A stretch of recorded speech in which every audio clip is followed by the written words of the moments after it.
SSC 27 batch এবং 28 batch তোমাদের জন্য খুবই গুরুত্বপূর্ণ একটা পরামর্শ আছে। পরামর্শ দেওয়ার আগে বলি যে কেন এই পরামর্শগুলো দিচ্ছি, ঠিক আছে? ফার্স্ট অফ অল, এসএসসি 27 পরীক্ষার প্রস্তাবিত একটা রুটিন তোমরা হয়তোবা বিগত কয়েকদিন ধরে দেখছো যে রুটিন নিয়ে বেশ কয়েকটা জিনিস কথাবার্তা হচ্ছে যে পরীক্ষা কবে হবে। 1 ডিসেম্বর ছিল, তারপর জানুয়ারি, গতকালকে আমি দেখলাম জানুয়ারির শেষে, আবার আজকে দেখলাম জানুয়ারির শুরুর দিকে। সো রিসেন্টলি আমরা দেখলাম ফাইনাল যে আপডেট যে পরীক্ষা শুরু হওয়ার কথা হলো 7 জানুয়ারি এবং পরীক্ষা শেষ 6 ফেব্রুয়ারি। আমার কাছে মনে হয় এটাই হওয়ার কথা। তার কারণ হলো তোমরা যদি আগামী বছরের রোজার টাইমটা দেখো, দেখা যায় যে প্রায় ফেব্রুয়ারি 10 তারিখ থেকে মনে হয় রোজা শুরু হবে। ফেব্রুয়ারি 10 তারিখ থেকে যদি রোজা শুরু হয় তার আগেই এসডি পরীক্ষা শেষ করা উচিত বা হয়ে থাকে ইউজুয়ালি রোজার সময়, আমরা দেখি নেই।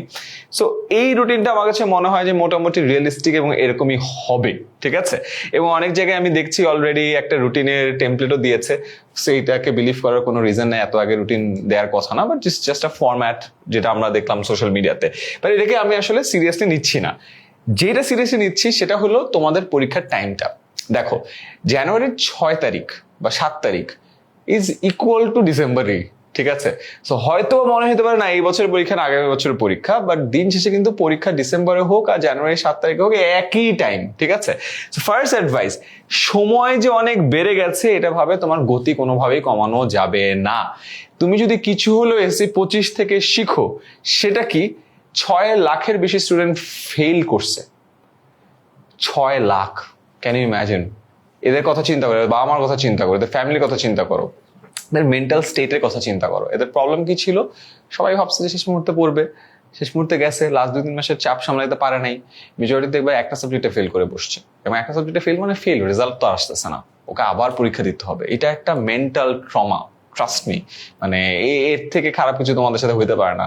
10 বছর 12 বছর পড়াশোনা করে যদি এই পরিণত হয়, তাহলে আমার মনে হয় যে এই দিকে যাওয়া উচিত না। তাই সময় আসলে খুব একটা বাড়ে নাই, যাহাই ডিসেম্বর তাহাই জানুয়ারির 7। সো প্লিজ মেক শিওর তোমার জন্য প্রপার রুটিন ফলো করে পড়াশোনা করো। 27কে বলছি, তোমাদের জন্য অলরেডি আমরা একটা রুটিন বানিয়েছি। সায়েন্সের স্টুডেন্টদের জন্য প্রি টেস্টের জন্য একটা 45 ডেজের রুটিন আছে, বিজনেস স্টাডিজ হিউম্যানিটিজ এর জন্য একটা 40 ডেজের রুটিন আছে। আমাদের এসসি 27 সুপার স্টুডেন্টস যে গ্রুপটা আছে সেই গ্রুপে গেলে তোমরা পেয়ে যাবা। প্লিজ রুটিনটা দেখো, রুটিনটা ফলো করো। মনে রাখো, it's a marathon, it's not a sprint. Consistency এবং ডিসিপ্লিন মেনটেন করে পড়তে হবে। আর এসসি 28 তোমাদের ফার্স্ট টাইম পরীক্ষা, ভাইবো না তোমাদের অনেক সময় আছে, তোমাদের পরীক্ষা কিন্তু ডিসেম্বরেই হয়ে যাবে আগামী বছরে। তোমাদের সময়ও কম আছে। তোমাদের যেহেতু এই 1.5 বছর সময় আর অনেকবার রুটিন বানাতে হবে, তোমাকে একটা রুটিনের সুন্দর ফরম্যাট আমরা দিয়ে দিয়েছি। তোমরা আমাদের এসসি 28 সুপার স্টুডেন্টস যে গ্রুপটা আছে সেখানে জয়েন করবা, সেখানে কিন্তু পেয়ে যাবা। অ্যান্ড দুটো গ্রুপকেই বলছি, 27 এবং 28, তোমাদের 27-এর প্রি টেস্ট এবং 28-এর যে ফার্স্ট টাইম পরীক্ষা আছে এটার জন্য একটা ডিটেইল সাজেশন, যেখানে উত্তর সহ ব্যাখ্যা সহ সবকিছু আছে, গুছিয়ে দেয়া আছে। সো প্লিজ গ্রুপে জয়েন করে সেটাও নিয়ে নিও এবং ওই অনুযায়ী পড়াশোনা করো। দ্বিতীয়ত, এই যে শর্টকাট না খুঁজে প্রপার প্ল্যান নিয়ে আগাও। এই প্রপার প্ল্যানটাই আমরা রুটিনের মধ্য দিয়ে দেখিয়েছি। দেখো, যারা শুধুমাত্র সাজেশন সর্বস্ব পড়াশোনা করো তাদের জন্য একটা ঝামেলা আছে। দেখো, এইবার তুমি যদি 26-এর প্রশ্নপত্রগুলো ফলো করো তাহলে দেখবা প্রতিটা বোর্ডই কোনো না কোনো এক্সামকে কঠিন করছে। তার মানে সাজেশন ফলো করে মোস্ট অফ দ্য এক্সাম ভালো করলেও একটা না একটা সাবজেক্টে যায় ধরা খাবা। এন্ড যারা ভালো স্টুডেন্ট তাদের একটা সাবজেক্টের জন্য দেখা যাচ্ছে গোল্ডেন মিস হবে, যারা মধ্যম ওই একটা সাবজেক্টের জন্য A+ মিস হয়ে যেতে পারে, যাদের একটু টেনে টুনে অবস্থা খারাপ তাদের ফেলও চলে আসতে পারে। সো মনে রেখো, সাজেশন একটা এক্সাম স্ট্র্যাটেজি, এটা কিন্তু স্টাডি স্ট্র্যাটেজি না।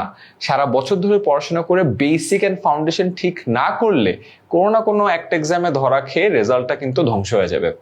এবং এটা খালি একটা এক্সামের কথা বলছি, এসসি রেজাল্ট। ভবিষ্যতে যখন এইচএসসি তে উঠবা দেখবা এইচএসসির কোনো পড়া তুমি বুঝতেছো না, কারণ তোমার এসসির ফাউন্ডেশন ঠিক নেই। অ্যাডমিশন যখন দিতে যাবা তখন দেখবা যে কিছুই পারতেছো না, বিকজ গোড়ায় গলদ। এবং এই জিনিসটা আমরা গত কয়েক বছর ধরে প্রচুর দেখছি। Short syllabus full syllabus, short syllabus full syllabus অনেক হচ্ছে না, এবং এটার কারণে স্টুডেন্টদের মধ্যে যে ফাউন্ডেশনাল ল্যাকিংটা আছে এই জিনিসটা এখন খুব বেশি চোখে পড়ে। সো প্লিজ মেক শিওর তোমার জন্য শর্টকাট না খুঁজে প্রপার একটা প্ল্যান নিয়ে আগাও। এই জিনিসটা খুবই ইম্পর্টেন্ট। 27 তোমাদের হাতে এখনো 8 মাস সময় আছে, 28 তোমাদের হাতে 1.5 বছরের বেশি সময় আছে। প্লিজ প্লিজ প্লিজ আবারও বলছি, ফাউন্ডেশনটা শক্ত করো। আর এখন তো সবারই ফুল সিলেবাস, শর্টকাটের কোনো জায়গা নাই। এরপরে আসি, পরীক্ষা যে মাসেই হোক মিশন কামব্যাক চলবে। তার কারণ কি? 27-এর জন্য স্পেসিফিক্যালি যেহেতু 8 মাস সময় আছে, তোমরা একটা মেন্টালিটিতে ছিলা যে আগামী বছর পরীক্ষা হবে, ফেব্রুয়ারি না হলে এপ্রিলে, এপ্রিল না হলে ফেব্রুয়ারি, এরকম একটা ধারণা ছিল। এখন অ্যাটলিস্ট 4 মাস না হলে কম করে হলো 2 মাস সময় কমে যাচ্ছে। তো তোমাদের জন্য কিন্তু এটা একটা বিশাল বড় গ্যাপ, যেটা একটা প্ল্যানে ছিল 4 মাস চলে গেল। এই গ্যাপটা তোমাদেরকে রিকভার করতে হবে। এই কারণে বলছি অনেকের অনেক ল্যাকিং আছে। প্রিটেস্ট পরীক্ষায় যায় ফার্স্ট ধাক্কাটা খাবা। আমি 2 দিন আগে একটা ভিডিও দিয়েছিলাম যে আমার এক পরিচিত ফ্রেন্ডের ছোট ভাই, ও প্রিটেস্টে ধাক্কা খাইছে, টের পায় নাই, টেস্টে যে ফেল করছে, ওকে পরীক্ষা দিতে দেয় নাই, স্কুল চেঞ্জ করতে হয়েছে। ওর মধ্যে যে জেদটা কাজ করছে, ওই জেদে এসএসসি ফাটাই ফেলছে, এইচএসসি ফাটাই ফেলছে, অ্যাডমিশনও ফাটাই ফেলছে। ওই জেদটা তোমাদের এখনই আসা দরকার। এখন যদি না আসে তাহলে আল্লাহ না করে প্রিটেস্টে ফেল করে ওই জেদটা আনা লাগবে, যেটা আমি চাই না তো তোমরা কেউ ফেল করো, ঠিক আছে? প্লিজ মেক শিওর এইখানে যেন ঝামেলাটা না হয়। সো তোমাদের আবারও বলছি, আপাতত ধরে নাও জানুয়ারি 7 তারিখে পরীক্ষা হচ্ছে, ওই অনুযায়ী ফুল প্ল্যানিংটা গুছাও। আমাদের এসসি 27 সুপার স্টুডেন্টস এবং এইচএসসি 28 সুপার স্টুডেন্টস গ্রুপে জয়েন করো, রুটিনটা ডাউনলোড করো, প্রিন্ট করো। প্লিজ, অনলাইন থেকে রুটিন দাগাতে পারবা না, আমরা যে ফরম্যাট দেখাইছি এটাকে প্রিন্ট করে দেখাইতে হবে, ঠিক আছে? সাজেশনে নাও, সেটাও যদি প্রিন্ট করতে পারো আরো ভালো, তাহলে গুছায় তুমি অ্যানালাইসিস করে পড়াশোনাটা করতে পারবা। আরেকটা জিনিস বলে রাখি, 27 এবং 28 দুইটা ব্যাচের জন্যই আমরা তোমাদের বেসিক ক্লিয়ার করার জন্য অধ্যায় ভিত্তিক ভিডিও সুন্দর করে গুছিয়ে আমাদের 10ms 6 to 10 যে ইউটিউব চ্যানেলটা আছে সেখানে আপলোড করছি, প্লিজ দেখে নিও। আমি নিজেও কিন্তু তোমাদের ইংলিশ সেকেন্ড পেপারে সবগুলো গ্রামারের টপিক কভার করিয়েছি, সেটাও দেখতে পারো। ইংলিশেও কিন্তু প্রচুর ফেল করে, ম্যাথস এবং ইংলিশ, মাই গড, সৃষ্টির আদিকাল থেকে স্টুডেন্টরা এখানে খারাপ করে আসতেছে, এটাই ওদের উইকনেস, এটাই ওদের ফেল করার জায়গা। আমি চাই না আমার স্টুডেন্টরা এটা করুক, ঠিক আছে? তুমি চাইলে আমাদের 6 to 10 যে ইউটিউব চ্যানেলটা আছে সেখানে যাও, ইংলিশে ভিডিওগুলো দেখে ফেলতে পারো। আগে থেকে গ্রামার পার্টটা শেষ করে রাখলাম, ইজি, 60 মার্কস ডান, কমপ্লিটেড, রাইট? ইজি হবে। তোমরা প্লিজ মনে রেখো, সময় বেশি হাতে নাই। লাস্ট 2-4 মাসে যে একদম স্লগ ওভার ছক্কা পিটায় শেষ করে ফেলবা, ইয়েস, অনেকেই করে, আমি বলছি না, আমার অনেক স্টুডেন্ট আছে আমি দেখেছি ওরা করেছে, ভালো করেছে, গোল্ডেনও পাইছে, রাইট? বাট এরকম অনেক স্টুডেন্টও আছে গোল্ডেন এ প্লাস তো মিস করছেই, পাস করতে পারেনি। সো প্লিজ মেক শিওর তোমাদের জন্য ওই অবস্থাটা না হয়।